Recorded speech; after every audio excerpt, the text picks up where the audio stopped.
Gipaluyuhan sa mga kugihan nga empleyado ang mga programa nga nagmalampuson sa ABS-CBN Davao sa 32 katuig niini sa kahanginan. Mapasalamaton sila sa oportunidad nga gihatag sa kumpanya hasta sa mga supporter nga maoy hinungdan sa kalampusan sa mga programa. Nagapatrol si Hernel Tokmo. Lukog kalibutan, ako si Stephen Marangan. Sabado, Ayunggunta, Mindanao!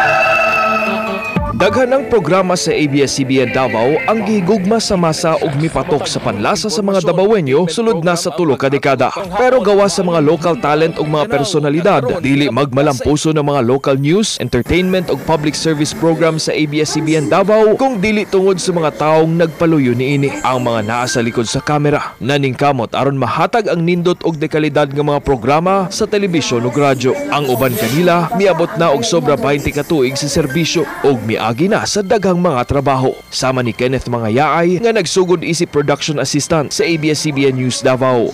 Mapasalamaton siya sa Kapamilya Station sa daghang oportunidad nga nagbukas kaniya ug human ang 5 ka tuig nahimo siyang program producer sa Maayong Buntag, Mindanao.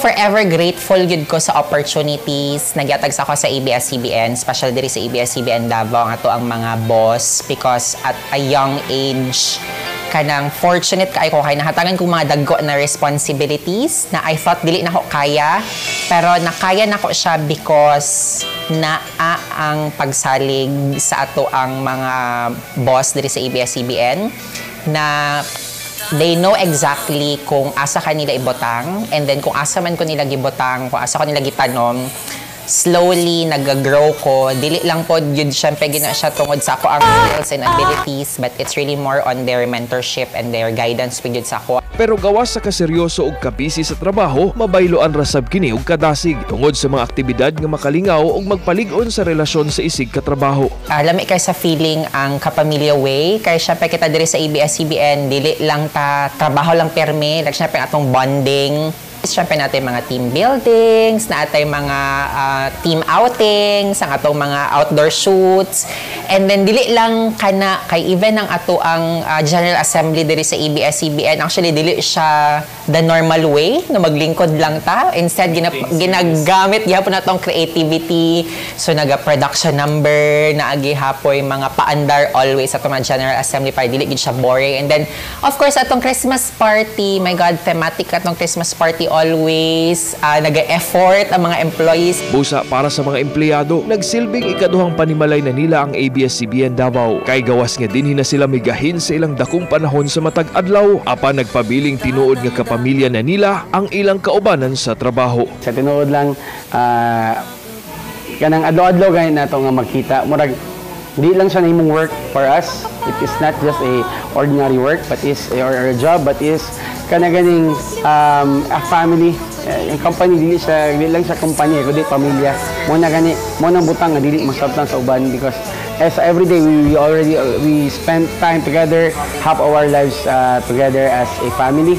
Dako guys siya nga kanang kanya atong relasyon sa isa't isa, dili man perfect ang pamilya, dili man perfecto, pero that what makes us bond together ba, differences, cultural differences na kanang murag naka-adjust ta sa isa't isa, so that makes us a very strong family. Yung midiri kung kami may mabilin ninyo kayo kaya naanad gud mi ang orasan na ITV Patrol, na IDX-EB, na NBM, ay mga bibor yung mga tao ana kalit lang maana paingon pag Pasko mingaw gud kaayo gud para sa mga bisan nasubo man sa gidangatan sa ilang pangempleyo, pero sila puno gihapon sa pagpasalamat sa kahigayunan nga makatrabaho sa ABS-CBN Davao ug ilang saad sa mga nakauban sa trabaho nga bisan magbulag-bulag man sa karon, kapamilya gihapon forever.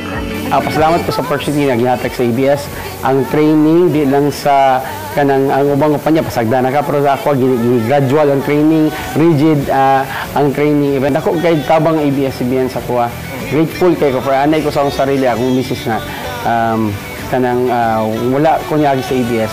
Wala dyan ko dili na ma-acquire yung tanang mga knowledge na nasa kakaroon. Para dun sa kuha na ko kayo tabang ABS-CBN kay ang akong anak sa akong pagtunarbaho diri ko na. Dili na ako napahuman. Panahon nga na ko yung mga problema to na sa pamilya na ko sa pinansyal, tabangan di ko nila. Hernal Tokbo, ABS-CBN News.